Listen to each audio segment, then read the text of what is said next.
shall not wait, and we'll let our colleagues join us as they come in. So welcome to this sharing session on strategies for success in teaching competitions, insights and real insights from award-winning educators. So, right, let me just go here. Yeah. You have all probably received an email from Center for Academic Development on the Teaching and Learning Innovation Challenge, or in short we call it T-Link. Yeah. I thought the most pertinent information should be first, which is first prize is 1,500. Second prize is 1,000, and third prize is 800. That is for each category. Yeah. So there's multiple opportunities for different people to win.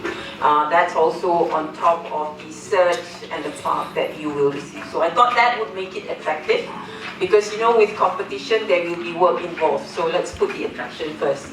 Yeah. Okay. So we have opened up the competition not only to Sunway University academics, but also academics in our sister institutions, you know, down south, up north, none, central region, and in East Malaysia.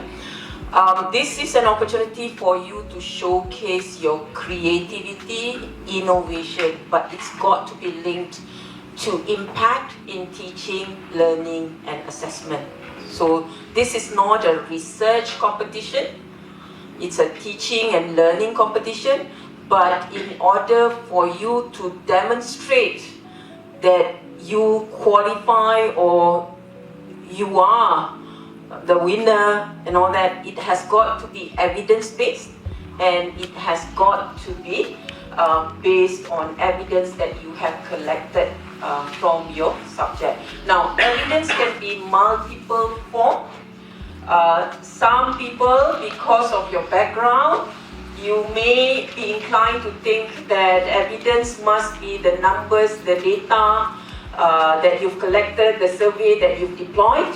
It may be that, but it is not limited to that. Yeah, so we will talk about it later. So evidence is very, very important, and what we are going to do today is we are going to learn from someone or from two colleagues who have gone through the experience competing at national level. Yeah, so you're listening to recent experience, you are going to listen to their challenges, you are going to listen to their highs. Maybe they'll share with you some lows, but also how to overcome the lows. Yeah. So the two submissions from Sunway University, out of the 118 or 108 submissions at national level to ACRI, yeah, 28 were shortlisted, and out of the 28, we have a colleague who also won a category. Yeah.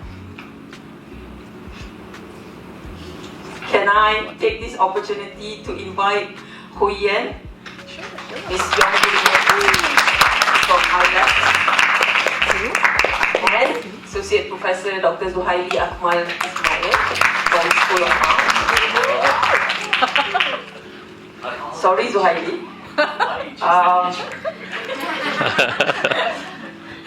That's the low. Yeah. That's the low. That's not even the low.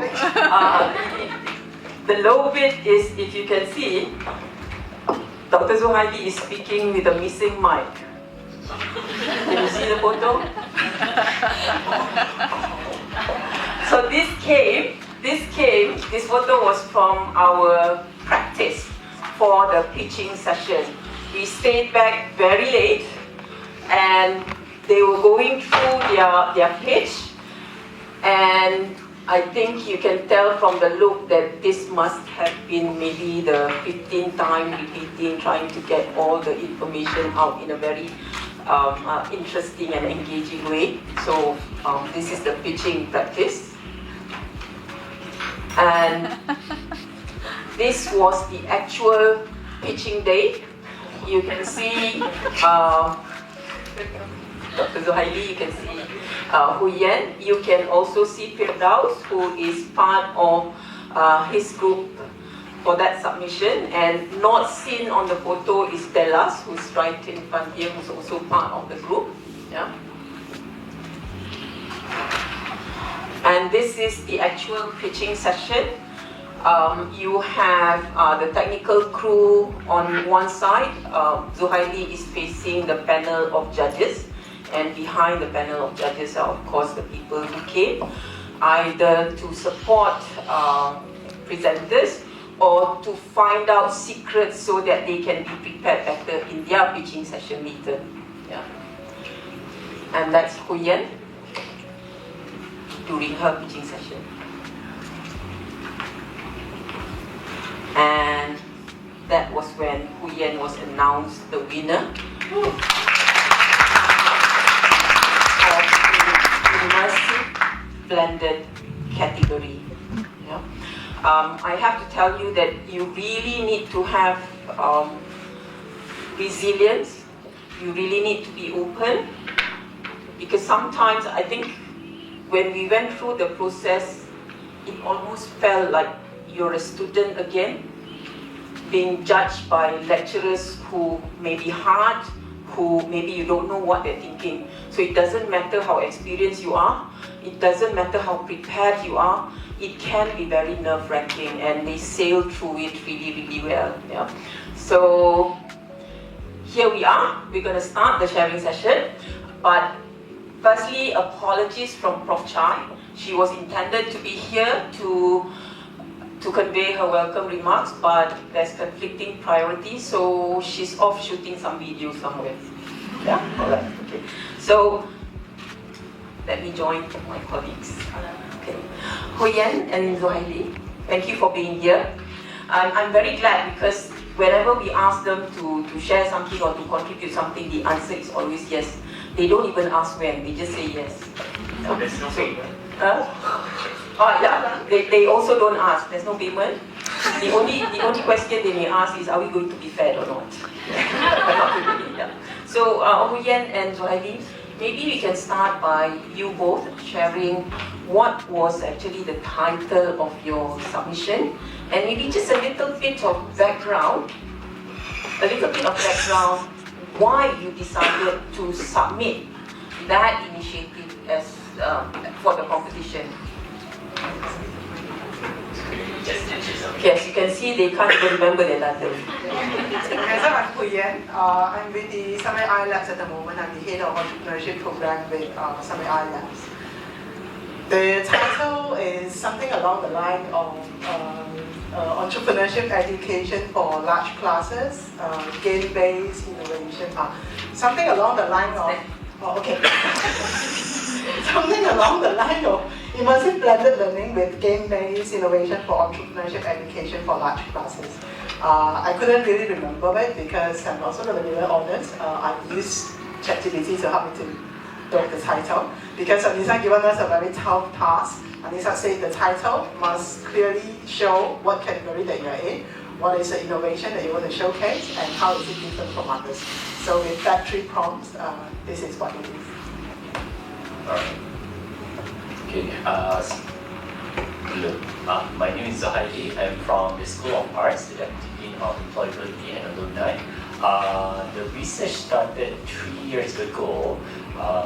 For those who doesn't know, my background is actually in advertising, but my first degree is actually in computer engineering. So I'm always interested in coding, algorithm, AI, and some sort. So what happened is that 2 years ago, I went back to coding school again to build my own artificial intelligence add-on on an app and website, but it didn't work out. It's too expensive also, and also maybe I'm not that smart in the coding part. So what happened is that after 2 years of research, then I decided to have Firdaus and Delas to join my team as well, and we decided to use Miro and integrate an artificial intelligence add-on that we created ourselves using content awareness language, and basically it's to help the creative students, especially in research. Thank you. Okay, so I think I want to go back to what was it that made you say, I think I have something here.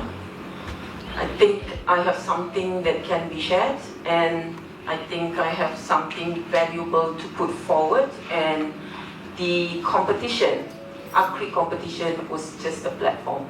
What made you think that? Because I'm not sure about everyone here, but oftentimes when my center actually approach people for certain things, because we know that they have good practice, often the answer is, are you sure? I don't think it's good enough. I don't have the data. I got no data. But at the same time, they're talking about what their students have achieved, what they have done, and all that. So I think sometimes we are guilty of feeling this imposter syndrome. We've done everything, but somehow we feel that we're not good enough. So when someone says, hey, this is really good, we are more surprised than other people. Yeah? So what made you think that, hey, this is something that I can put forward? I mean, so okay. So if you have known me, I actually came from the business school. I'm still kind of like attached to the business school. I've always been in entrepreneurship education, and the reason why I'm being so committed to iLabs is really to look into how can we teach entrepreneurship to all students. So that's a project given to me to go to iLabs. So when I'm at iLabs and I started working on this, then the questions that comes on like how can we really teach entrepreneurship effectively to all students that are from all backgrounds. We went through a lot of processes. Honestly speaking, none of these rewards or awards or recognition were actually in our mind when I first started. It was all just about sitting down with different people, trying to figure out how can we build a subject, which a lot of us do actually. So I sat down with Anissa, with Anne, with CQN team, with a lot of people to really figure out like what can we do to make entrepreneurship education effective from both perspectives. Number one, from the student's perspective, and number two, from the resources point of view, for a large class of students who are coming from different backgrounds. So then that led to the subsequent project, the outcome that people keep telling me that, wait, you need to start thinking about other things. Like for example, how do you capture the impact? You are putting in so much things, you are asking the university to invest the resources onto it, to build the game. So you must capture the impact to show people that the investment carries value. So from then, I started thinking about the research. I started thinking about how can it become a classroom action research. And CAD always come up with all those poster competition and all that. Then as supportive as I can, because they have been very supportive to us, so as supportive as I can, every time when we have all these kind of events and competition, I will try to put together something for it. And it was just to put together something for it. So when I put together something for the teaching and learning competition a year ago, a couple of years ago, then I won. So from then people started talking about, hey, you should then try ACRI. That's when the idea of ACRI came about. And then I didn't actually know about ACRI. I don't think any one of us actually spoke about ACRI at that time. So when ACRI came and called for the application last year, I also had that issue of like, am I ready? Because technically speaking, this is a subject that hasn't really do what it says that it's going to do. Because it's meant to be offered to 3,000 students, we still haven't reached to that milestone. We have offered it a couple of years, but we only have had a maximum of 300 students in the past. So the impact that I can show, the outcome that I can show is only up until 300. But it's meant for 3,000 students. So whether it's a success or not, I still do not know. And therefore I'm a bit worried in the sense of like, do I have enough to show? Have I done enough? It's just 300 students. 300 students for SBS lecturer is like, easy job. So I had a lot of self-doubt at that time, and then I spoke to Anissa spoke to Prof. Chai, and then they said, just try, you wouldn't know. And that's how the whole thing unfolded actually, so that's how the whole thing unfolded. So it's not quite like I inspired to become that, but it's a bit more of like the whole journey, the whole process, because of the project that I've been asked to do, that I've been working on, that I saw a lot of other opportunities, and I jumped onto it. That's it. if I remember correctly, this project was before it won this category for ACRI. It was also shortlisted for the THE award, right? And but it didn't win. Yeah. I have to be really careful saying that.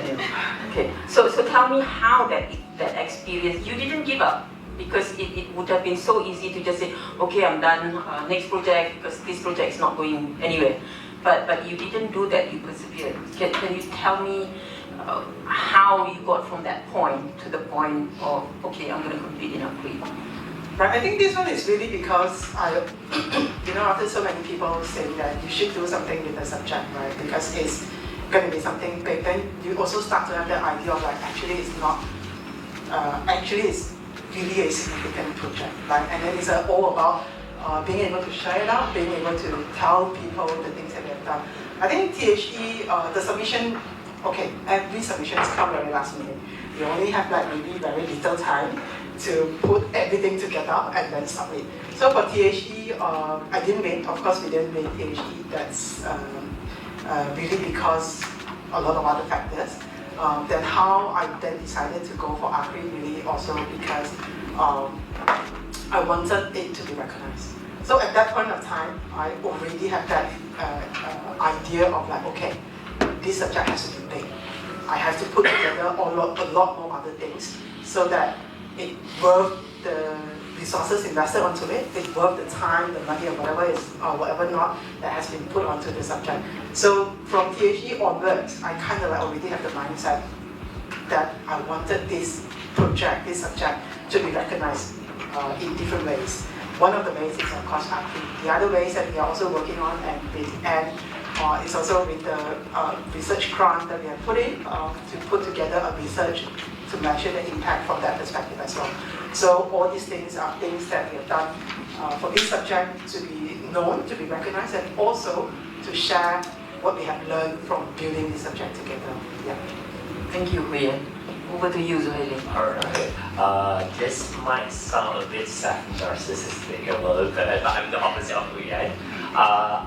Not saying that I'm very confident, but I know who I am. I think I was blessed with that. I know what I'm made of. So what started 3 years ago, I already know the end goal is ACRI. So basically I started with, we were quite fortunate enough. This project actually already got 4 golds, 3 bronze, and 2 silver for 100 competition, national and international. So I always know that, hey, the Oscar of the competition is ACRI itself. That's the pinnacle of it. Even though we didn't win, we were quite upset also. But it's always, I always say it's bullshit. People say that, hey, you just want to join, it's okay if you win, we don't win. I always know that the first place, there's no prize me possession for me. I always wanted to be the groom or the bride. I never wanted to be the second place. So that's why every competition, I always have the mindset, hey, I'm going to be the first one. But maybe to borrow a quote from Oprah Winfrey, success is equal to luck plus preparation. So I always believe luck is one portion of it, but preparation is very important. So what happened is that every single competition, even with ACRI, I was quite blessed also that I have a network of people who were already in ACRI, and I asked them, hey, do you mind giving me your sample? Now I know what you guys have done to win. Are you willing to share me your tips and stuff like that? So I always make sure that each of the competition that I've done, I've seen what others have done. The winners, I would do the 7P analysis, the crazy thing. So I would even investigate and find out. I'm very good in researching and stalking some sort of information of previous winner, find out all the information. So that's what always have driven me. One of the reasons why I felt like I really wanted to join competition, one is a good boost of confidence. I wanted to see how far can I go, and another thing also because I think I'm good, so hopefully it's being recognized. So it does sound like self-narcissistic, but I'm not one of those people that I think you have to be. It's good to be humble, to learn from others, but sometimes you need to know your value, you need to be confident who you are, because as an educator, we need to push ourselves and see how far we can go. So that's what has been driven me throughout my journey. So it's actually a journey, 3 years journey, and ACRI is the pinnacle of it, the Oscar of like the education award itself. Thank you, Dr. Zuhaili. You can hear the branding person coming out, right? Yeah? branding, right? Okay, so all these competitions are killing the teaching and learning poster competition. It's all about celebrating achievements. It's all about showcasing what is it that we have done, whether we are surprised by our own success or not, but what is it that we have done that has actually supported students in such a way that they are engaged in their learning, that they are actually successful.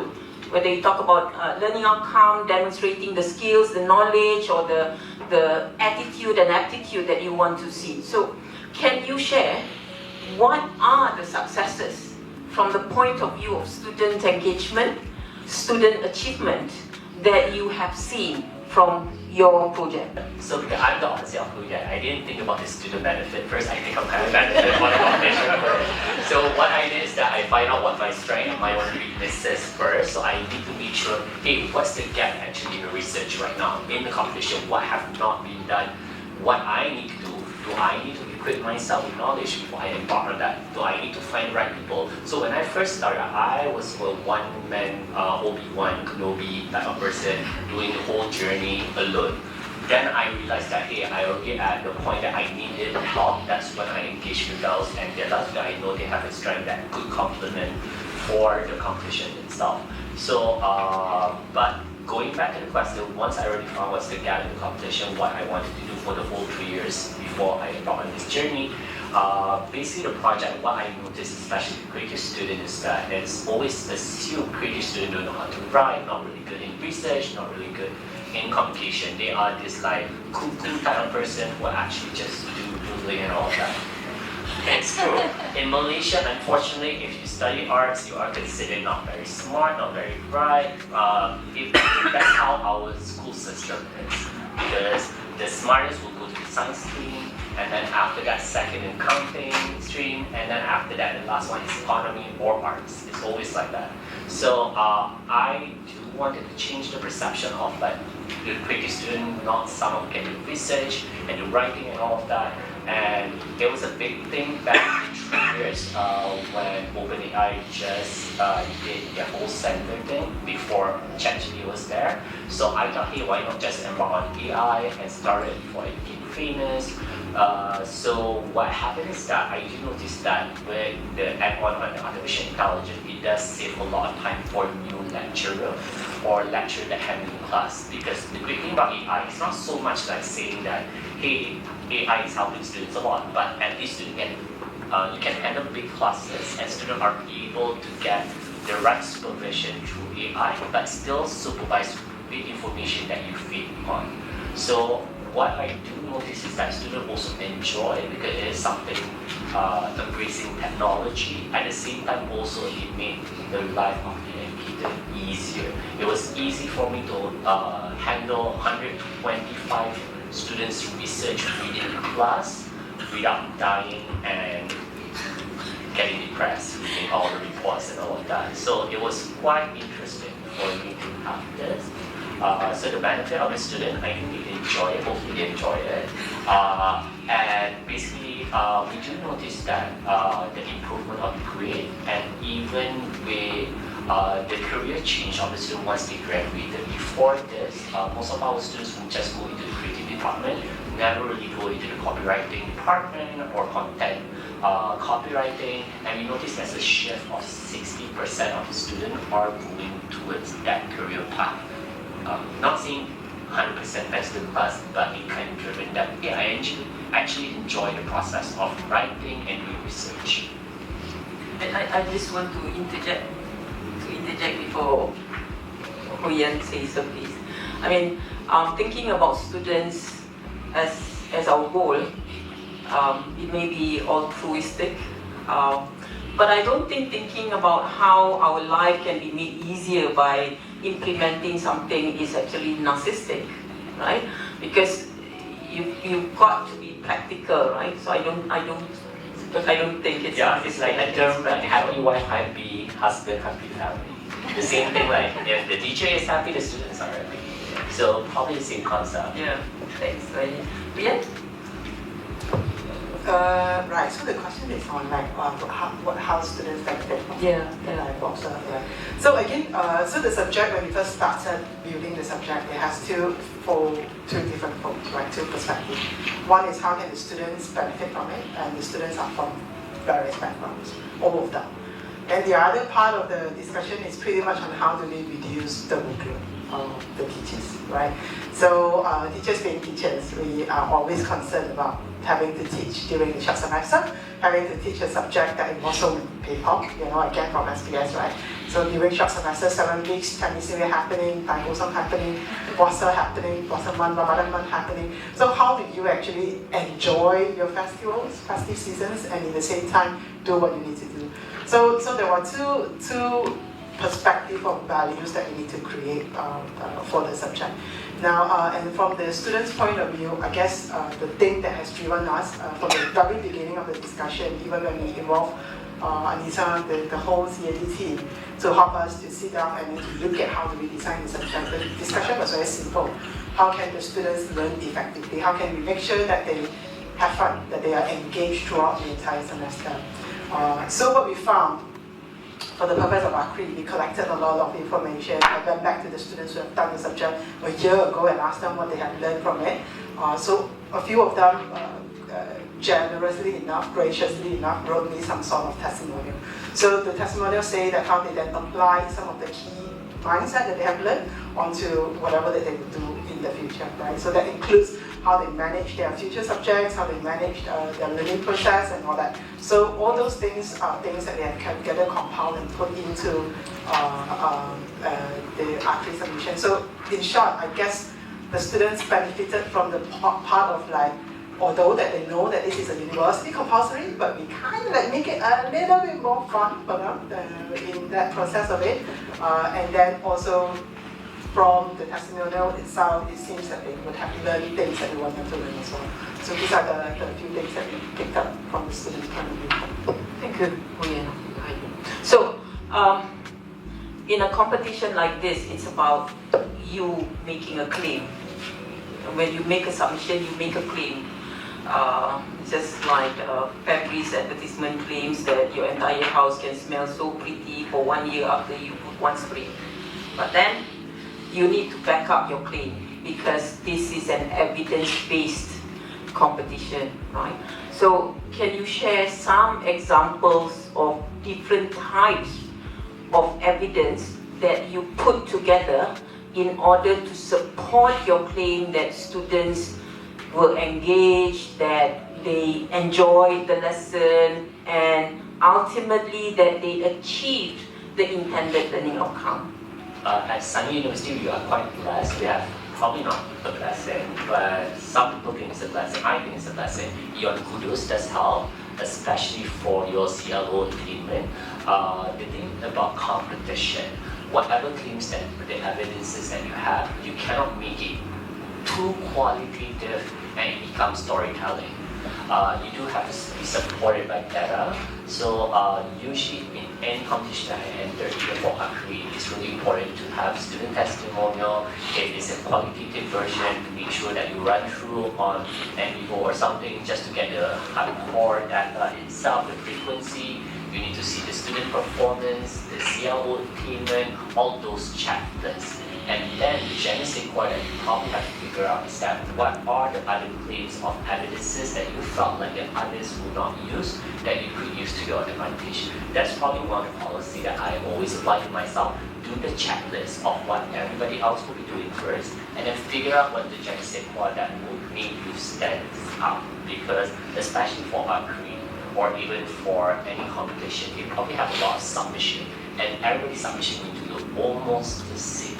So you need to figure out what is that angle or what in each section that you're submitting, like especially evidences, what could make you stand out. Like one of the things that we did for the archery last minute, I asked Firdaus to contact any of like the students, hey, can we do like a video testimonial of the student? Maybe you can feed the student with the answers so it will sound better or anything. So anything that you felt like would give a personal touch to the evidences. Obviously, you don't want to fit all the evidences. You want the evidence to be as truthful as it is. But obviously you need to shape what type of evidences that you felt is stronger, you need to highlight it. So hopefully that answers the question. Thank you. Yeah. Yeah, so evidences come from various perspectives. Additional to what Dr. C said, I just want to add on upon, it's very important in the sense of like when you compile and present your evidence, it goes back to the discussion of like, why are you submitting this application? What is it that you want to showcase in this application? Because at the end of the day, I think the reason why I won, because I make that very clear. Why is this subject being offered to our students? What is the challenge that I face? And what do I expect the outcome to be when I deliver and implement this project? And these are the areas that I make it really very clear at the start of my presentation. And so the evidence that comes, right, all have to answer this. So I have evidence that proves that the students, what they call it, the students' performance increased. I just want to say that this subject wasn't in the kudos at the time. I put it into the Excel file. I've been here long enough to try different tools. So I have an Excel file that kind of like measure also the CRO attainment and all that. So I did that pretty last minute. I put that in. I was able to pull out the information that shows that, okay, so this was the result beforehand. Then I did this, and then this is the result afterwards. So that's one quantitative point of the evidence. Then the qualitative evidence, the immediate response, feedback from the students, what they think about the engagement in the class. Then I mentioned just now, went back to the students that I met a year ago and asked them to write me the testimonial. Now these are all from the students' point of view, but I also said just now that when I presented my case, I mentioned that this is meant to achieve two benefits. One is from the student's perspective, the other one is from the resources point of view, the teaching manpower resources point of view. So I also kind of like asked the tutors that was involved in teaching the subject just recent semester to write to me a testimonial on their experience of managing the subject, their experience of having the game embedded into the subject. So the evidences that I compiled meant to answer the questions that I've asked at the beginning of my submission, which is the challenges that I faced as I built the subject. So that's how I built the evidences, and that's how it is. Thank you, Ian. So let's look at the word innovation, because it was at the heart of our CRE competition. It's also at the heart of T-Link that there's got to be innovation. How do you think our colleagues can showcase the innovative part of their project? Because if you think it is innovative, but you're the only one who thinks it's innovative because that innovation happened in the other parts of the world, maybe some semesters or some years back. You're just discovering it. Right? So how well can we showcase innovation, even if our project seems everyday, seems normal? Because if it's so abnormal, what are the students supposed to achieve, right? So can you unpack innovation? That's a hard question. I never told them I was going to ask them that. Can you unpack innovation and how it can be demonstrated? Because our colleagues may think theirs is not innovative enough, but maybe it is. Who knows? I'm quite organized, right? I'm a planner type of person. So what I do is that I always believe that you need to research well and educate yourself very well. Some of the things that I always look at is like what forums, I see what's the trend, what's going to be in 5 years, like artificial intelligence. I've been thinking about it since 2000 or 2015. I know it's going to be big. So I don't want to do what's trendy, but I want to start a trend. That's what I do. I always wanted to dance to the beat of my own drum rather than following other people's beat. So that's what I always believe, especially when it comes to innovativeness. So what I always do is that I always like to play this game called a devil advocate, and I will collect my close friends who I trust, who will not sugarcoat it, and I will be like basically presented, and I will become an inner saboteur as well. The voice is to see, is it innovative enough? Have someone has done it? If they have done it, what kind of variation have they done it? Is it good enough? No, maybe then I would think from other perspective as well. I will try to think from the judge perspective. I'm very into competition. Whenever I join a competition, I always felt like, hey, let me research who are the judges. Let me stop that. What's their background? What is it? Who's the winner before this? What they have done? Okay, if they have done this, I cannot do it. Okay, what have been done for the past 3 years? I cannot do it also. Whatever has been done for the 3 years. Have anybody done it in Malaysia? Then I cannot do it. So there's a lot of not-able. So that's why it's really important to know what's your strength and your weaknesses in the beginning. So the drawing board in the beginning is very important. Not jump into a project just for the sake of jumping into it. But at the same time also, you don't want to filter yourself and get down and like, oh my god, I cannot do everything now, I should just become lazy bum. Because everything has been done. So you need to find an angle, how can I do it? If I can relate a storytelling, like Airbnb. Airbnb is not the brightest idea, someone else already had the idea before that.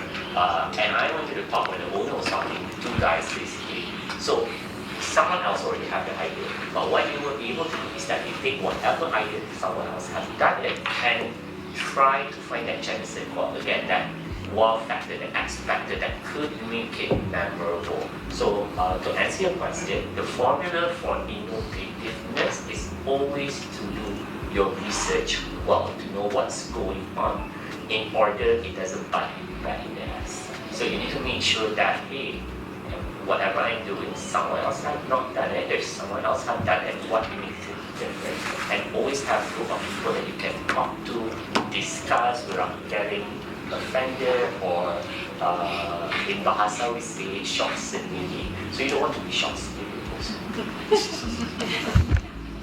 Thank you, sir. Yeah, so I agree with what Suhaili said. Innovation cannot be a short sendiri thing. I think for this particular project, I'm blessed enough in the sense of like, there is an obvious invention in it. Yeah? There's an obvious creativity in it, which is the game that we have designed and developed and built. But then the whole thing, the equation of innovation is a combination of 3 components. The value that you're creating, the creativity within it, and the commercialization, the implementation part. So for any idea, any project to be called innovation, you have to be able to present these 3 things. What is the value of that project? What kind of value that you're offering? What is the problem that you're solving? What is the gap that you're closing? So that has to be presented very clearly. Then the implementation part is how do you then make sure that it does what it says that it's going to do. That's the implementation part. And the creativity part is the part that gives people the wow factor. And that's the part that always makes people feel like, oh, okay, I never thought that this can actually be done this way.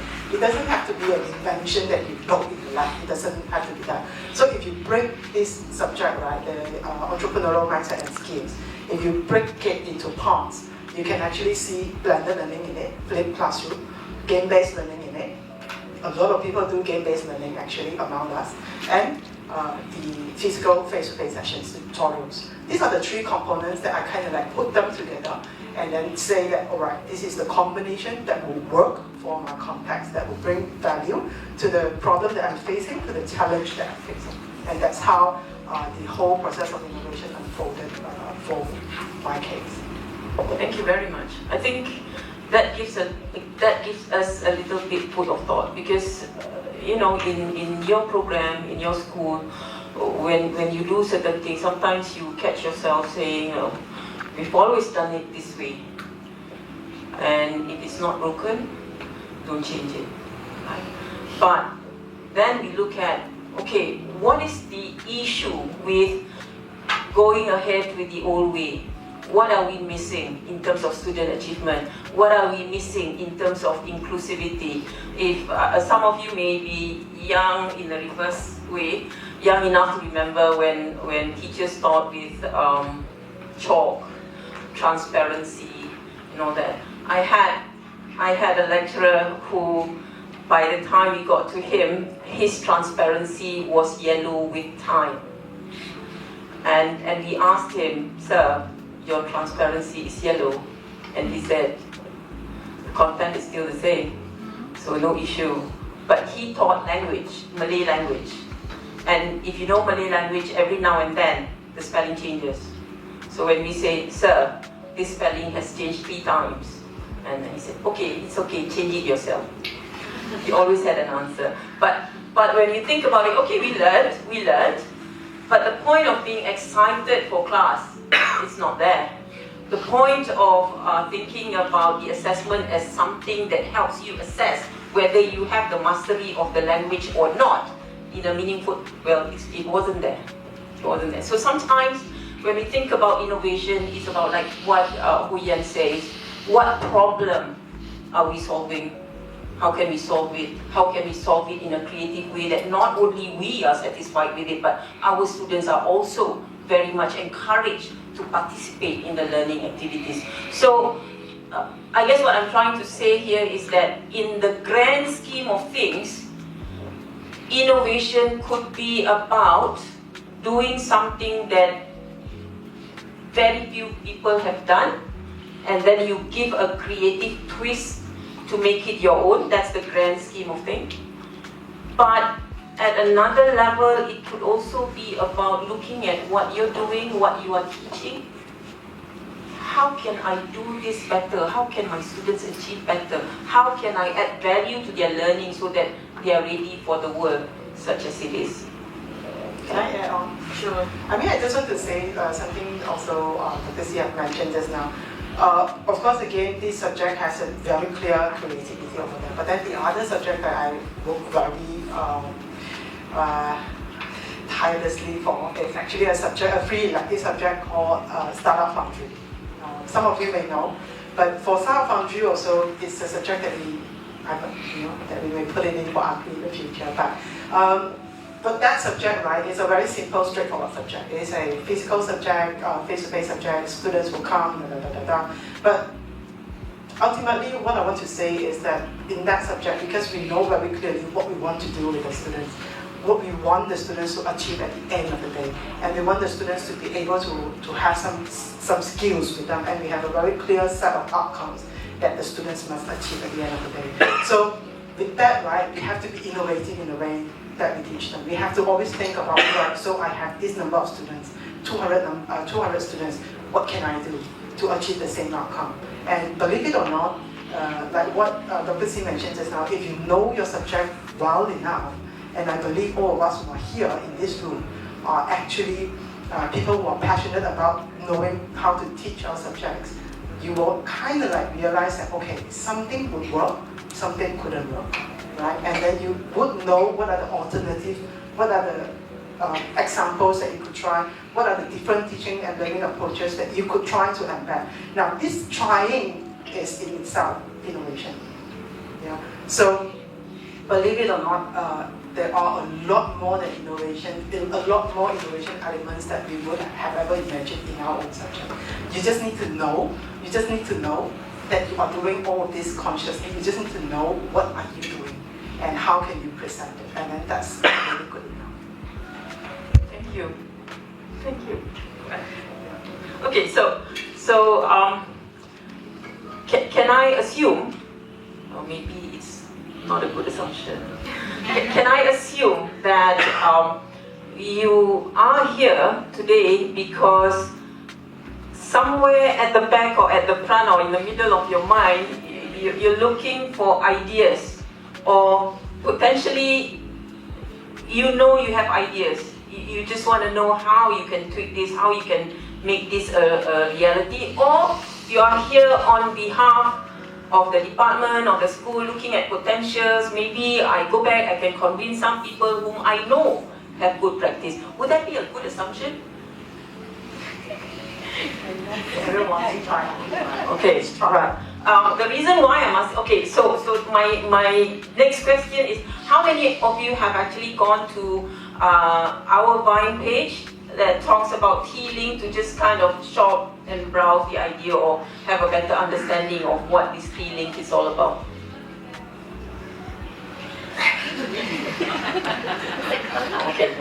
Okay, no worries. Because one of the things that's very important is the criteria for evaluation, and this is the same as when we teach, right? You know, when we give students assessment tasks, we say, okay, you need to do this, you need to do this, and then a student asks us, Miss, where's the rubric? No, you do this first. You you do this first, you do it this way. Closer to the deadline, I'll share with you the rubric. You know it doesn't work, right? It doesn't. It works with students who are not inspired. That's the problem. Oh, you tell me later. Okay, later, right? But assessment, just like football game, just like badminton and all that, you need to know the rules in order to show good performance, in order to win the game, right? How can we tell people to play soccer? Just go into the field, run, when you find the ball, kick. The question is, kick where? How do I kick? Can I touch? Things like that, right? So in relation to this competition, the evaluation criteria is very important. So I would suggest that colleagues who are interested, don't just look at the information about the categories, but also look at the rubric to see what do those categories require. Yeah. So long-winded, preempting. Okay. So my question is, what would you suggest to colleagues who are interested in submitting their application? How can they demonstrate the evidence of the claim they are making? Yeah? It's not near my neighborhood. One restaurant suddenly appeared one night, and it has the signage says, "The best cheese naan in town."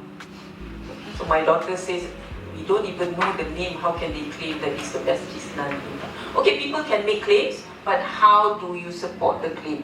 What would be your tips? Alright, this is a tip in my life since I was young as well. Whenever I go to class, like any class that I'm in, I always find who's the smartest. I need to find out who's the smartest in the class. I need to know what he or she does to become number one. By the end of the semester, I need to be better than that person. So that's always a mission in anything that I do.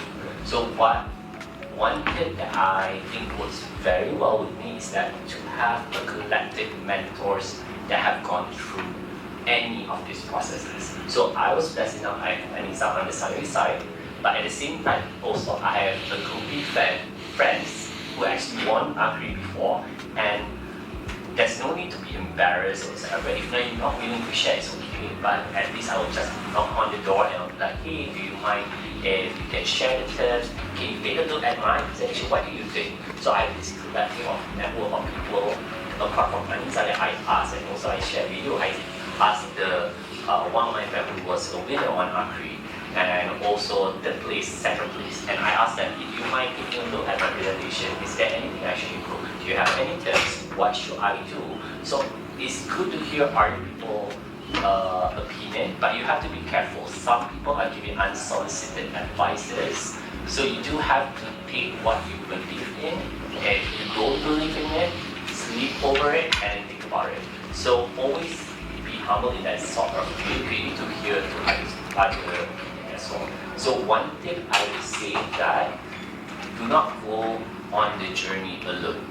Always find people to guide you as mentor who have experience, and it doesn't hurt for you to get opinion and advice from other people. Thank you. Sorry. Yeah. Yeah, so I mean, I agree. So thank you so much to Dr. Z as well. I owe this to him a lot, because when we found out that we are going to submit our application to RP, Dr. Z has been like, team, MS team, this is the sample that I've gotten from my friend. You have a look at it. This is another sample. This is from 2022. This is from 2018. So there were a lot of samples actually given. So I think for you all, we are more than happy to share our samples that you can have a look at. But like what Dr. C mentioned, don't be overwhelmed with it. So don't worry. It takes time for you to build the evidence, but it's not to say that it couldn't be done. Because you're probably going to be getting a sample of 100 pages from Dr. C and about 60 pages from me. So that's one thing. Number one is that you really do have a look at what other people have done in the past. All Agri presentation in the past are in YouTube. You can actually find it in Mohi website, and then you will actually be able to see all the video that people have made in the past. So that's one. Then the other thing is like what also Dr. C mentioned, having a group of peers is very important because like what you saw just now, the pictures of us teaching to each other, that is the time that people will actually tell you a lot of ideas of like, hey, this part you didn't quite answer, this part you didn't actually present it well. Anissa has been really very helpful throughout the whole process. There was one time, so as I was preparing for the submission of ACRI, I must mention this, because Anissa is a perfectionist, and she will look at my submission to the point of like, hey, this one is too small, you know, and then can you please enlarge it? Hey, this one, right, in the previous section, you kind of like italic it, but so this subsection, you also need to italic it. So she will look at it to that point. So my initial file was only about 30, 40 pages, all the way to 50, 60 pages, all because of that. Then Anissa would ask, like, hey, this one doesn't quite answer the questions. Do I have any evidence to show that? Then I need to try to find all the evidence. Now, so I think at our end, it's pretty blessed to have a team to be very, very supportive. There was actually to one point also I need to acknowledge Anissa here, because it was a Saturday evening that I sent another draft to Anissa and said, Aka, can you please have a look? I've done a draft. Then Anissa replied me and said, okay, I'm running some errands outside, I'll reply to you later. So at the Saturday evening at 7 or 8 o'clock, Anissa texted me and said, okay, I have time now. Do you have time for a video call? And then the whole night that we were actually talking about what are the things that we need to put in, what are the things that we need to do. That's also the low part of submitting ACRI, you need to prepare for that. So you need to prepare for that you're going to sacrifice your Saturday evening. We had KFC together. Yeah, that too. Yeah, that one, thank you so much for that. Stuff like that. Yeah, so, but then, that is also very important. But I also want to say the last thing. What was the questions again? Right. So the last thing that I wanted to say that every single time when we want to present something, right, when we want to showcase what that we have done, we need to read the guideline, but we also need to keep in mind that in ACRI actual submission for the competition, there is limited word count that you can submit. So this is a very important reflection for myself, because to a lot of us, right, we always wanted to tell a lot of things. We want to keep telling. We want to keep saying, well, you know, this is that I found, and then we could write 10 pages of one section. But then a lot of the time, there are constraints given to us. The presentation is 10 minutes, and 10 minutes it is. The whole thing asks you to explain it in 500 words it is. So we need to then be able, 300 words it is. Then we need to be able to identify what are the points that we really want to express. That part is super, super important. So you need to be able to pick up the key points, the key words that you want to put in that will answer the questions asked in the ACRI submission, that would really answer the market rubrics and things. So that's very, very important. Thank you, Ria. And that is applicable to T-Link as well, because there are word limits. You know, as teachers, we can talk until the cows come home and go again. If your base is language, you can write and write and write. So that is actually a problem, because if you just write and write and write without being very targeted, you find that if this section is actually asking me a question that I've already written about 2 sections ago, which I repeated in the following section and in the following section. So just like what I mentioned earlier about really understanding what the rubric requires, also look at the application template and go through it all so that you don't end up answering all the questions in one section. But actually you can't, because by the time you hit 300, you have to stop, because the system won't allow you to continue.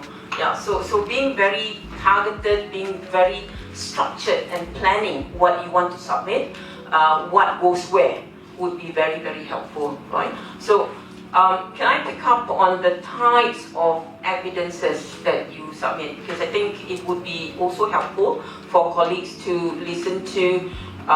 They know data, they know numbers and all that, but what else?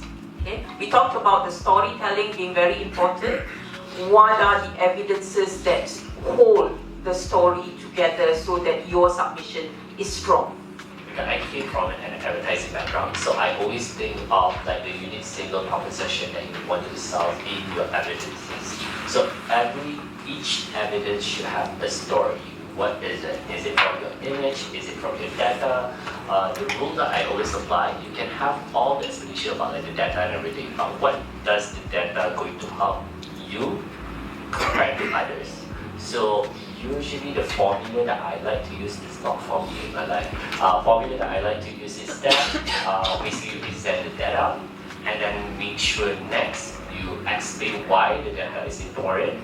And then the last part is the drama of the data, which is the storytelling. Is there anything that you can play in someone's heartstring or touch someone's heart with that information? I think being Asian, we love all this melodramatic thing. There must be an angle of like what's the human value touch in your research, because when it comes to teaching and learning, it can become very bland and very textbook-ish. So that's why you need to make an angle of it. So like when I joined, my story is always like a big Hercules story, from zero to hero, which is the creative student who cannot write research to creative student who can juggle it all, especially in research. So that's always the USP that I wanted to show at the story before and after. So that's what I always believe, especially when it comes to evidences. It's great to have all this data, but you need to know how to dramatize it to make sure that you don't want it to people to be like, okay, you want the people to go, things like that. And the ooh and ah usually comes from students' quotes, comes from pictures, for example, photos of events that you organize as part of your teaching and learning activities and all that, so that they complement each other, right? Correct. Yeah. Yeah, so I put in a lot of evidence. Again, like what Dr. C mentioned, your evidence needs to speak for a reason. So you don't put things in for no reason. So the evidences that I put in, one important part of the accurate solution is to tell how it's being implemented, how that we carry out that thing in a class. So I put in evidence, I screen captured the e-learn, because I spoke about how I built the whole course site in e-learn, so I screen capture every single thing. I showcase that, okay, when students log in, they will see this, they will then go for all this, these are all the content in e-learn. Then I showcase, this is the game, how the game looks like, so I screen capture every single thing. Then I mentioned, then this is what the tutorial will look like, the interaction in the tutorial. Then I also put in the learning lesson plan. I screen capture the lesson plan. I put it in that says that this is how we're going to structure. This is how we structure it. This is how we work with the tutors to make sure that all tutorials are the same, to make sure that we cover everything that we need to cover. I also put in the assessment rubrics to showcase that this is how we evaluate the students, that we looked at, and because the assessment rubric also showed that a part of the assessment come from the student gameplay, that reduced the teaching workload of the lecturers and all that. So all evidences are pretty much, so the entire file that you need to submit are all evidences, other than the performances, I mean the student performances, the student code, student testimonial and all that. Every single thing that you have done can be an evidence to prove that you have put in a structured subject to really make sure that your innovation is being carried out the way that you want to achieve the outcome, the value that you want. Thank you. So I think basically when you write for your submission, when you make a claim, my students were so stunned by this course because it's so interesting. The next question that we need to ask is, how do I prove that? What evidence can I show? So some evidences are obvious. When you say, okay, how does it impact students' learning outcome? For example, you make a comparison, let's say previous cohort, before you actually implemented this, although it's a different batch, but the students' performance was like this. After implementing it, you find, okay, learning outcomes, students' performance, grade A, B, C, and previously there was maybe some concerns, issues that students raised. And then after implementing this, you say the number of such feedback has reduced, the number of good feedback has increased. For example, screenshot. So whatever claims that you're making, you ask yourself, how best do I demonstrate evidence for this? So sometimes it's data, numbers, surveys, student feedback, sometimes it's pictures, sometimes it is documents that are related to the course. Yeah? Okay? Okay, so one final question, I guess. if you have any final piece of advice for colleagues who are interested to submit their application, what would it be? Having gone through your entire experience from start to finish to the pitching, when at one point when I was listening to a presenter, I said to Huyen, okay, so later when you do your, and she went like this, okay, Akak, I cannot anymore. Okay. So at that time, my way of being supportive was I zip my mouth and keep quiet.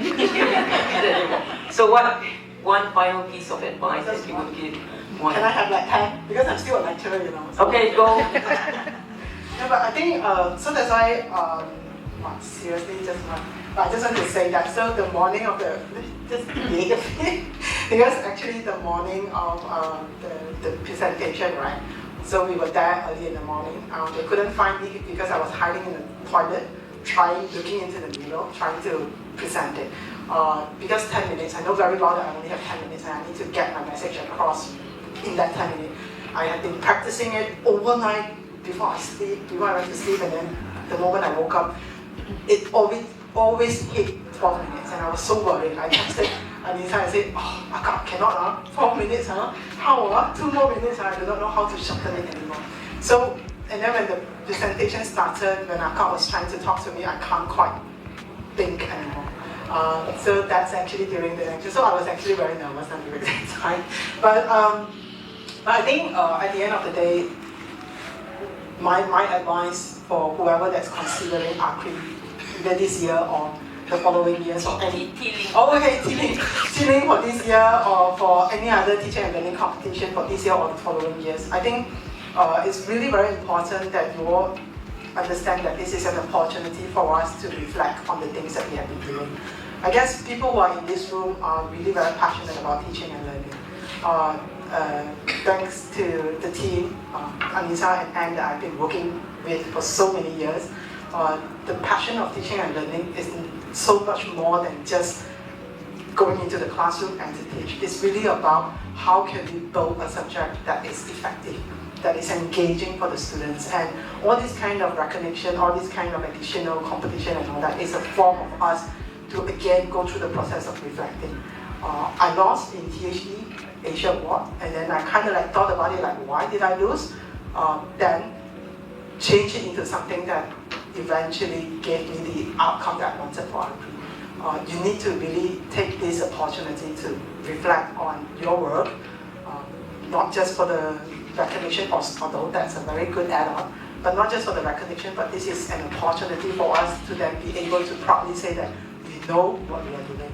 This is very, very important for me, at least as an educator, that I can go out and tell everyone that I know what I'm building, I know why I'm building it, I know the value that I am creating for my student, and I know why I'm structuring the subject in a sense. That is, to me, a form of self-actualization. Wow, a form of self-actualization, and that's very important to me. So my advice to you is to do that, because the satisfaction that you get will really push you to a really greater heights that you can try and you can do a lot more things. Yeah. Alright. So my tip, I'll tell you through one of my favorite TV series on Netflix, Marie Kondo.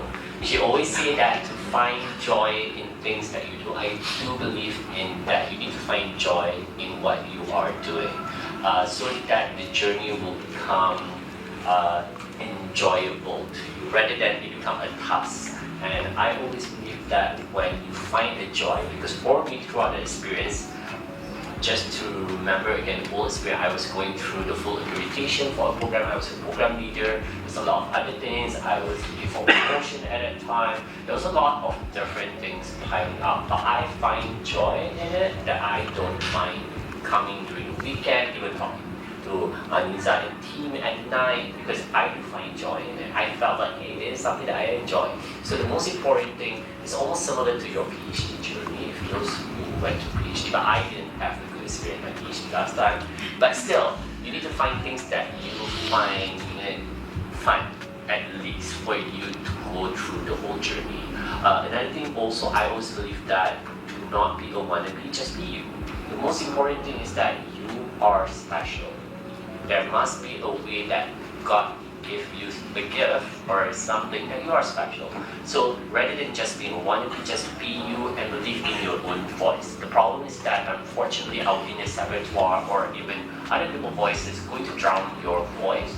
But just try it. Like if I can share my experience, I've been entering competition like 20, 30 competition, not all of it won, 80% won, but still, not all of it that I won.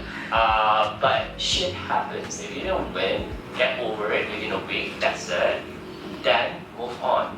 Find something else that could fulfill you. So that's the most important thing that I always believe. Always have the end goal and always believe in the end goal. But just be careful. You don't want to be overconfident. There's a line where you become too overconfident and cocky and still being humble and knowing the value of yourself. And the third one, that's for a second. The third one is that always share knowledge with others. Do not just keep it to yourself. I always believe that when you share knowledge with others, like whenever I got sample, I always share it. I even ask them, hey, do you know the other contestant that going to join that might something for Akri? Can I share with it? Can I share with you? You can share. Because I always believe that if I have something I can share, there must be triple or more things that will be shared to you as well. All of this thing work magically that you don't know how to explain it. So the most important thing that I can recap is to find joy, be you, and also to just feel free to share your knowledge. Do not just keep it to yourself. All right? Thank you. I think maybe that last point is a bit was a bit understated. That one of the point is actually to share the good practices that we have, because for some of us maybe we are so accomplished that this is like so easy, but at the same time we may actually have colleagues who are just starting to experience the challenge, the issue. So maybe the solution to their problem is actually in your hands and vice versa. So all that sharing can only benefit us as a community. So thank you very much for that reminder. So do we have any questions? Do you want me to go through what T-Link is all about, given your confession that you've not actually went to the Vine page? Not quite confession, sorry. Just shoot. Okay. Yeah. But whatever it is, feel free to drop by to meet us. We love talking to people. Q&A after this. Oh, okay, still have Q&A. Sorry, you can't go yet. We love to talk, but it's free therapy for us. Yeah. We're not being a therapist. Yeah, so I thought before we go into the Q&A, it might be better if you have a better idea of what T-Link is all about. So basically, like what I said just now, that this competition is open to all Sunway University academics as well as Sunway College academics who meet the eligibility criteria, which is at least 1 year of service with your institution. Yeah. So academics who meet the criteria, so there's individual and there's also group submission. You can only submit one as an individual or as group leader, but you can be a member of other groups. Yeah? And then the initiative submitted in the application must have been developed and implemented at Sunway University. That's why we have that 1 year minimum of service, because if you're less than 1 year, it's likely that the project that you have actually started in another institution and the evidence may be in another institution. Yeah. Okay. And these are the categories: immersive learning, face-to-face, blended, and online. The definition is down here. And how do you know whether yours is fully online, blended, and all that? You go back to your table 4. Okay. Right. Submission requirements. The first thing that you need to do, go to Vine page, download the expression of interest form. You'll need to put in the tentative title of your project, yeah, and you will need to get your HOD's support, yeah. Okay, and then you need to complete submission, which consists of a detailed write-up of your initiative. So once you have expressed your interest, you will be added into our SharePoint folder. You will be given access to your folder where the template for the application form is there. The template of the evidence submission is also there. Yeah. So a detailed write-up, but each section has 300 word limits. Yeah. Evidence demonstrating the effectiveness of the practice, such as whatever data you have on student participation and engagement that supports your claim. Yeah. Alignment with the chosen learning outcome. So if you've got a project, the project is supposed to address which learning outcome, right? So if you say it's aligned to learning outcome 2, then you've got to show that it is aligned to learning outcome 2. Yeah? And then examples of impact on the learning outcome. Some examples Suhaili and Huyen has already mentioned just now. So you'll also need to submit supporting documents. For example, if you say based on students' journal that they kept, they say this, they say that, then you may need to submit that as your document, anonymize the student, of course. Yeah. And then surveys or feedback data, if it's related to logbooks, because I think there was one project where the student had to keep a logbook of their internship, for example, their experience, and so if that is part of the evidence, it needs to be submitted. Yeah. Okay. So when I talked to some people about this, they perked up. They didn't perk up before, but they perked up. So selected submissions will be considered for educational grant up to 50,000. Yeah. But the requirement is, of course, that if it's an individual, it's got to be an individual from Sunway University. If it's group, there needs to be at least one member that is from Sunway University. It's not automatic. Selected submissions, the team will be informed. Yeah. And this is our timeline. So we're done with the sharing event today. And then between 24th February to 24th March is the submission of expression of interest form.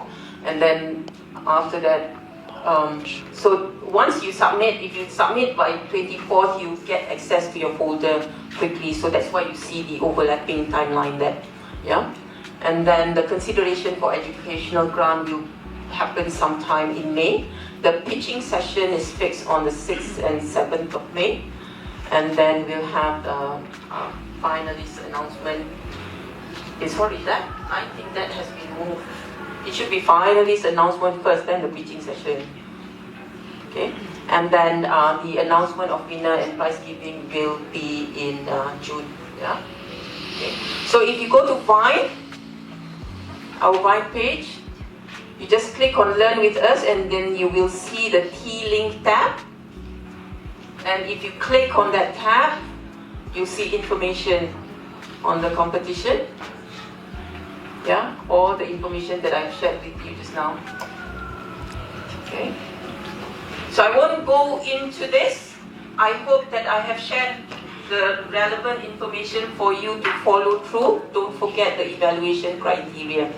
Yeah. So now that you have a better overview, do you have any questions for me, for Suhaili, for Huyen, and Prof Chai has just joined us, or Pro VC of Education, Engagement and Alumni? If you have questions for Prof Chai, why 50,000, why not 100K? You can ask. Okay, any question?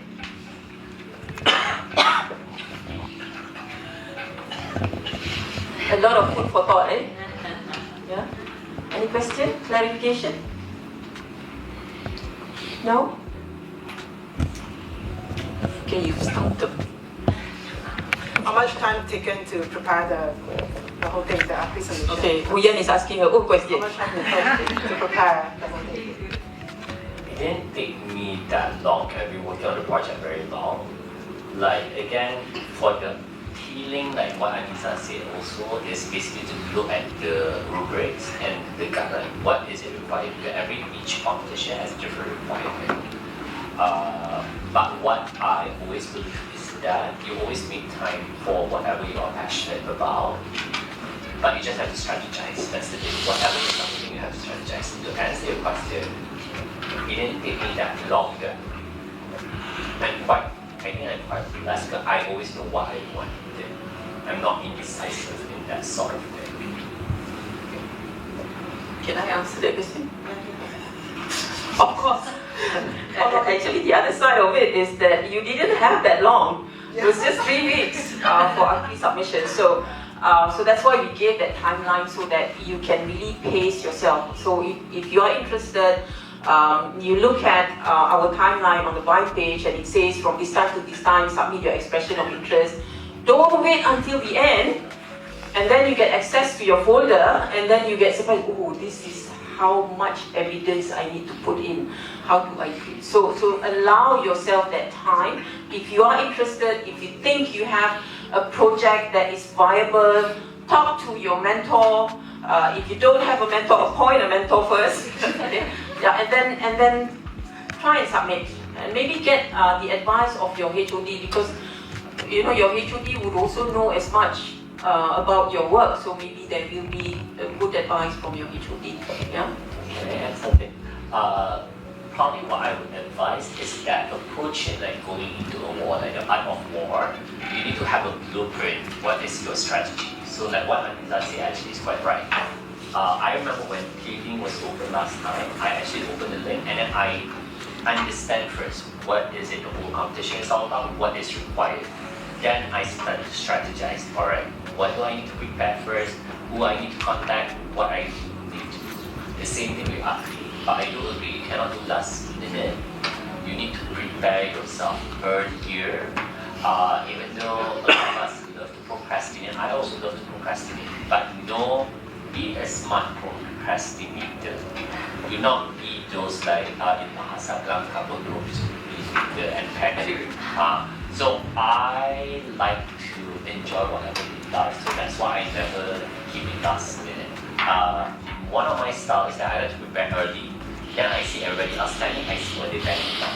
Then if I need to add on, then I add on. So if I don't know, maybe I think that's what my style. If you remember, I prepare very early. Then I will find out what Huya is panicking about. Then I was like, yeah, actually I already did this. Do you want to take a look at what I did? And then I was like, oh, maybe I can add this also on mine. So that's always a strategy for me. But I always believe that you need to do like Money Heist is all about you need to have a game plan. Anything that you do in life, you need to have a game plan. What is your strategy? I must say that Dr. C has been asking like, let's exchange our application submission, right? To have a look at each other's submission. I said, okay, wait. So I waited until the very last minute because I was really literally working on it until the very last minute. And then for the presentation practice as well, the pitching practice as well. So Anissa said, hi, let's schedule for a practice. So I went there, not prepared. Dr. C had the entire script written, not prepared. So I'm like, oh, okay, I need to start working on it. That's when I started crafting the whole thing, and then started working on it. But the whole idea of spending time working on it is really a fun thing as well, because you have a lot of people around you that do it with you actually. And then Anissa was there, Dr. C was there, and then KFC was there also. Now, but I also want to say this, I guess, I'm not sure whether I should share this or not, but I use ChatGPT a lot in the submission of my ACRI application, so I use that a lot. I have the proper prompts that I wanted it to answer. I use it to save my time in crafting my words because of a very limited work. I need to make sure, and I'm not from English background, so I don't learn language. My grammar is broken, so I need ChatGPT to help me to write it in a very proper way. Yeah. So I use ChatGPT a lot. Yeah. Alright, if there's no questions, then I'm losing it. But what I wanted to say, feel free to drop by to meet us. I think both of us are friendly people. Okay, I think so. By the way, if I don't smile at you, I'm not wearing glasses. It's just that I cannot see who you are. So, but do drop by and say hi, and we are willing to share whatever it is. So we actually started with teaming. Last time was teaming as well, or something else. Teaching and learning competition. We started with that as well first. But like we said before, always dream bigger. Always make A3 as the Oscar that you wanted to win and win and bring back to Sunway University. That apply to teaching. Yeah, because I remember when I was approaching Marisa, I was like, hey, Sunway never entered A3. My former university always won it. You need to be that, my former university. Alright. So, Thank you. Yeah. Okay. Thank you, Zuhaili and Vivian for sharing on. And you've heard it, they've actually volunteered their help and their advice, yeah, so that's really good. No, I'm just going to add that. I think at this point, you can see that there's a lot of things to do. But it's good to just meet with Islamic people and have a look at the sample submission. Because the submitted work will give you an idea of how much work they have to do, what kind of information that you must have.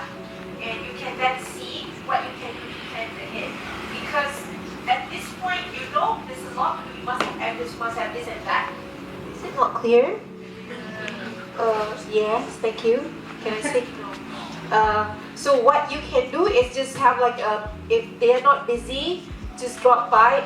But I think they are both busy because I know Huyen has 1,000+ students this semester.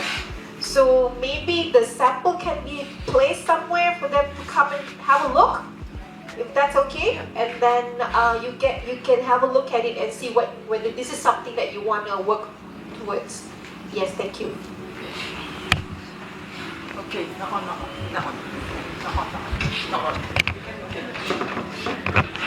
Can I invite Prof. Chai to say a few words? It was supposed to be a welcome remark, but it becomes a closing.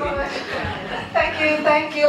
Such an inspirational sharing from Huyen and also Zuhaili. So what I want to say is actually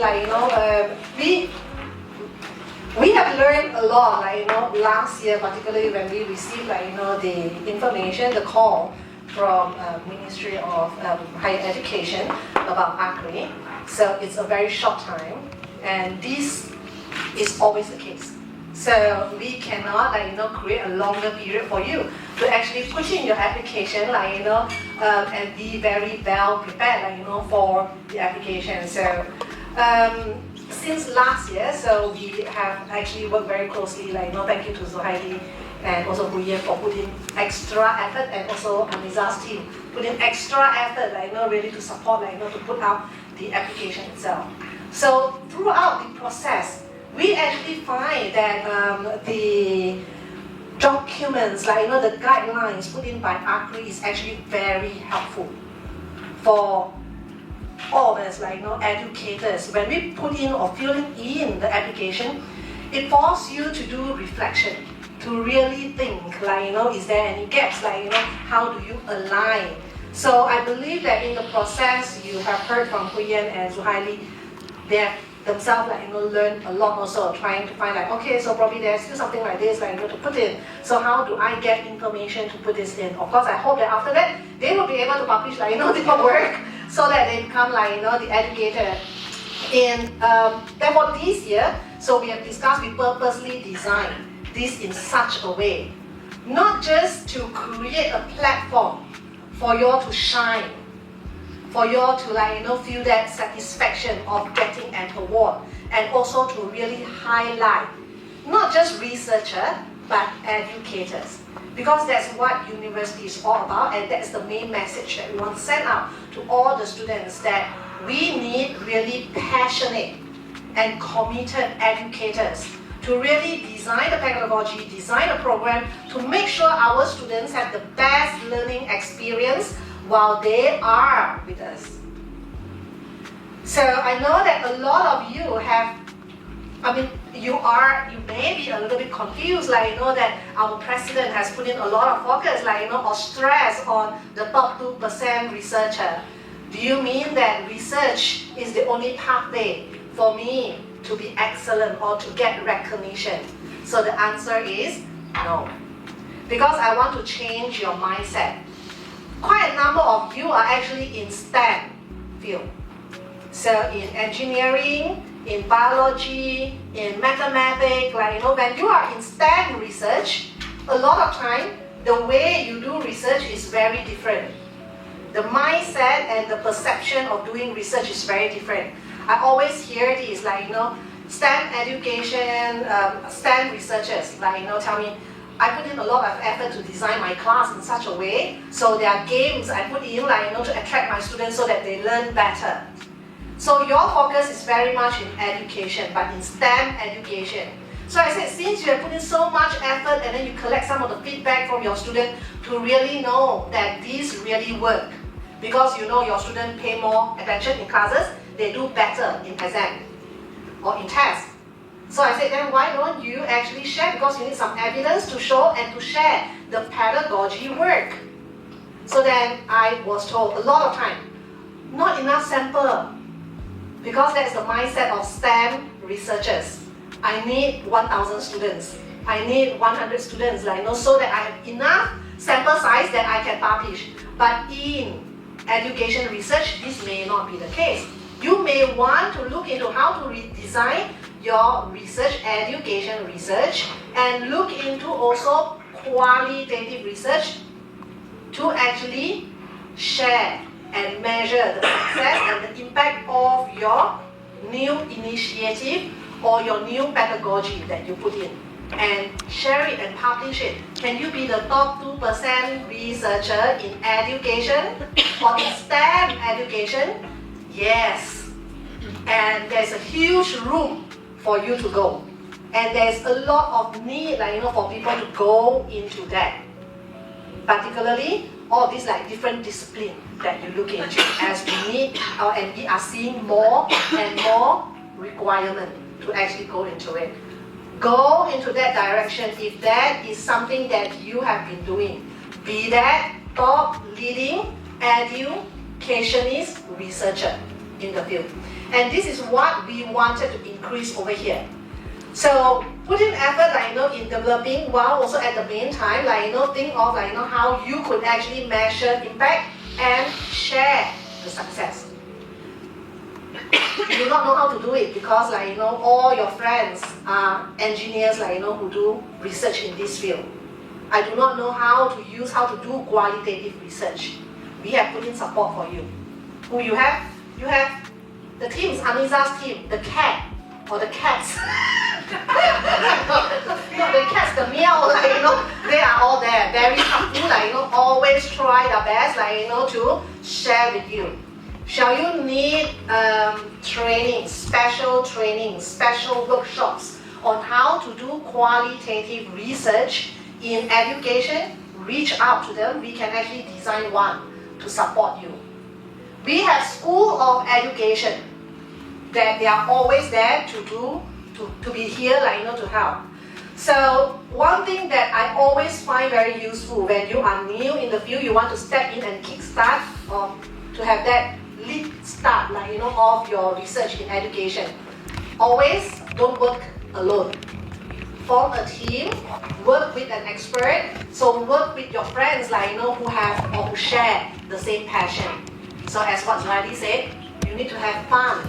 So don't make it too stressful yourself. Have fun in the process. Make new friends. So many of you over here, so probably this is time you can come together and work together. That makes things way easier. So publishing in education line is not something too difficult. Okay, so do that, and this platform is being put in T-Link or T-Rex or whatever. So it's a platform that we want to create, not just for you to get an award and end of story. Why is the grant being put in? Is to support, for example, Zuhaili has very great project over here. So I think he actually has won the award, but a lot of time, we have put in this much of effort, so it's not always that you win, right? There's still 99% of hard work, 1% of luck. So there's this 1% of luck, that always happens. But I do think, there are gaps, and also there are a great project, even I think Hu Yan's project, there are always rooms for it to grow into something bigger. So we put in this fund, like, to support these type of projects that we actually select. We do see potential to grow into something bigger. To fund it, so maximum grant 50,000. I think in education, 50,000 is a lot already. So as compared, of course, don't tell me all the biology, STEM research that you need 1 million to do lab research and those stuff. Education qualitative 50,000, like, you can do something very big already. So 50,000 to actually help you to roll that ideas or to enhance the idea into something bigger. So therefore, you can move on, like after ACRI, what's next? International or global award. So CAT will actually identify slightly higher level for you to actually grow and be visible. So that is the pathway, like, we wanted to create to recognize all the educators so that you shine as brightly as those top 2% researchers are getting, like, all the time, like right now. So I want you to have that platforms. So we are creating this level so that you grow step by step. I know that it's not easy to go, like, straight away into that. So therefore, there's these stages. So do grab this opportunity.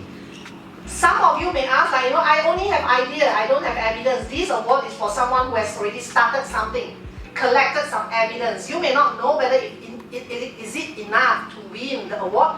Don't worry, don't think so much, because this internal award, we want you to put in application, to share with us what projects that you actually have, so it may be something very potential. This is also for you, like, to actually showcase yourself, to put yourself forward, that we know.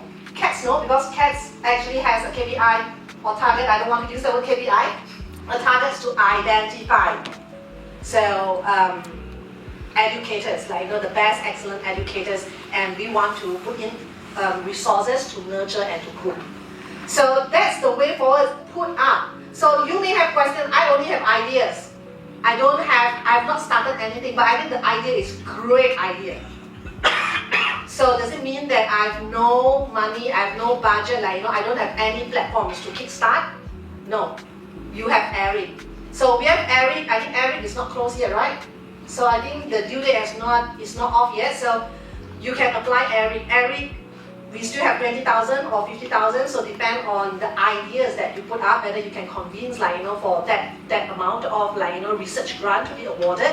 So apply for Eric, and that help you to generate some data, some evidence, that help you to run some projects.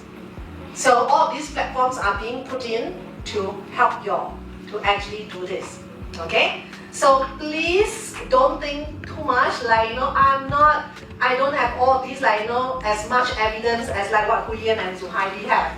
So I have something very little, is it enough? Don't think so much, like, put in and apply.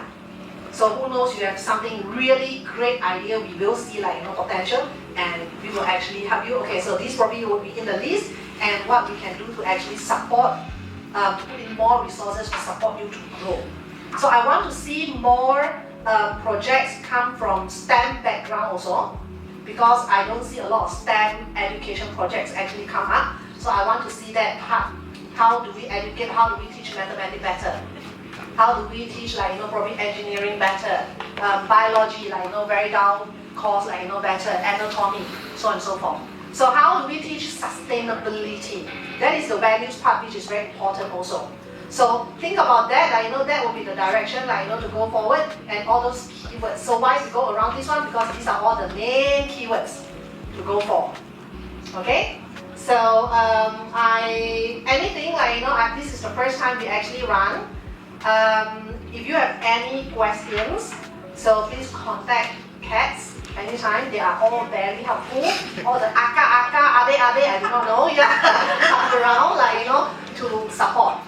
Okay? So for schools, like, who want this message to be sent, or you need extra support, like, to share this with your staff, like, your members. So I think you can contact CATS also. We can have, like, a special session for some of the schools. But please, like, don't, like, because we have 8 schools. So if all the 8 schools say, like, I need to have a separate one, and after that within the school I have 5 departments, each of the department separate one, I don't think we have enough CATS to do that. Okay, so do strategize, like, probably within each school, identify your potential educators that you want to grow and nurture. They have already something, and they could actually perform in that, and they are very passionate educators. So identify, and we can have, like, a small sharing, or, like, probably Zuhaili and Huyen, like, will be able to actually come in to help. Okay, but Zuhaili and Huyen, don't stop yourself. Like, your project, although Huyen have already win Agri, but there are more. So projects, like, can always, like, be enhanced into something bigger. Okay, and I want you all to collaborate and work, like, together, form a team, because it makes things easier. So you can work together, like, with colleges, like, with even probably Sunway International School, but the main PI, like, who get the award, the grant, the main PI or the main project manager must be from Sunway University, or else there's no way that we can actually share or channel that research grant. That is the only purpose. But all of us are working under one same roof, which is Sunway Education Group. Okay? So thank you, and Anisa, you have anything to add, or any questions that you all want to ask? So if you have any questions, you can always come to my office, like, knock at my door, like, anytime I have time, like, I will actually talk to you. We can sit down together. So some people told me that I look very garang, so that you have problem or you have fear, like, engaging me. So don't be afraid. I'm very friendly. Okay, so let's do this together.